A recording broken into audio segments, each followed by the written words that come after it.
Banaras Hindu university के अभी सारे राउंड समाप्त नहीं हुए हैं। राउंड्स की जो कैलेंडर जारी किया गया था, उस कैलेंडर को भी पूरी तरीके से ध्वस्त कर दिया गया और अपने हिसाब से कभी 14 को आ रहा है, कभी 15 को नहीं आ रहा है, 16 को आ रहा है, कभी 2-2 दिन का गैप हो रहा है, कभी 5 दिन बाद भी अगला राउंड आ रहा है। तीसरा भी आएगा, चौथा भी आएगा, फिजिकल वेरिफिकेशन भी कराएंगे।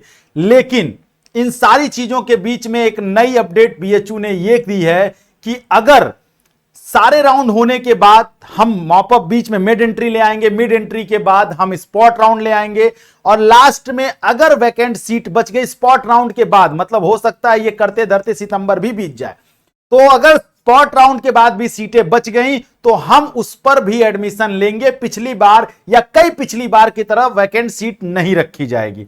यूजीसी ने यह गाइडलाइन दी है और यह मैं नहीं कह रहा हूं, यह अभी ऑफिशियल अपडेट नहीं आई है, पर एक अखबार के माध्यम से न्यूज हेडलाइंस है नवभारत टाइम्स की, जिसमें लिखा है सीयूटी में कम नंबर तो 12वीं में ग्रेजुएशन के मार्क्स पर एडमिशन पाने का मौका। बनारस हिंदू यूनिवर्सिटी ने फैसला लिया है कि अंडर ग्रेजुएट और पोस्ट ग्रेजुएट कोर्स की खाली सीटें अब केवल सीयूटी स्कोर पर नहीं बल्कि मेरिट यानी 12वीं और ग्रेजुएशन मार्क्स के आधार पर भरी जाएंगी। यह कदम उन छात्रों के लिए राहत है जो सीयूटी में उम्मीद के मुताबिक परफॉर्म नहीं कर पाए हैं।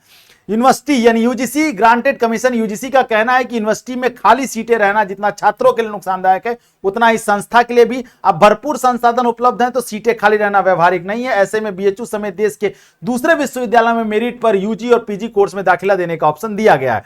इस साल मेरिट के आधार पर एडमिशन दिया जाएगा, वहीं अगले साल सीयूटी स्कोर पर एडमिशन मिलेगा। यानी बीएचयू में जो है इस साल से मेरिट पर यह एडमिशन देने की बात कर रहे हैं, वो भी तब जब सीटें बचेंगी तब, ठीक है। लेकिन मैं तो इनसे यही गुजारिश करूंगा, पहले आप सारा राउंड अच्छे से करा लीजिए।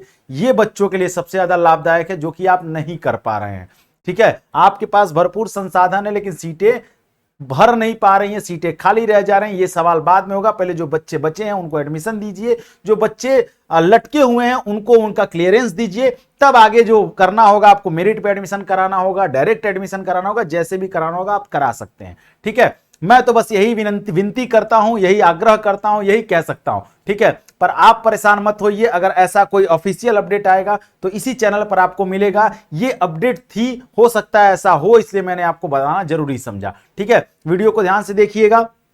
चलिए मिलते हैं नेक्स्ट वीडियो में, तब तक अपना ख्याल रखिए। Thank you so much. जय हिंद।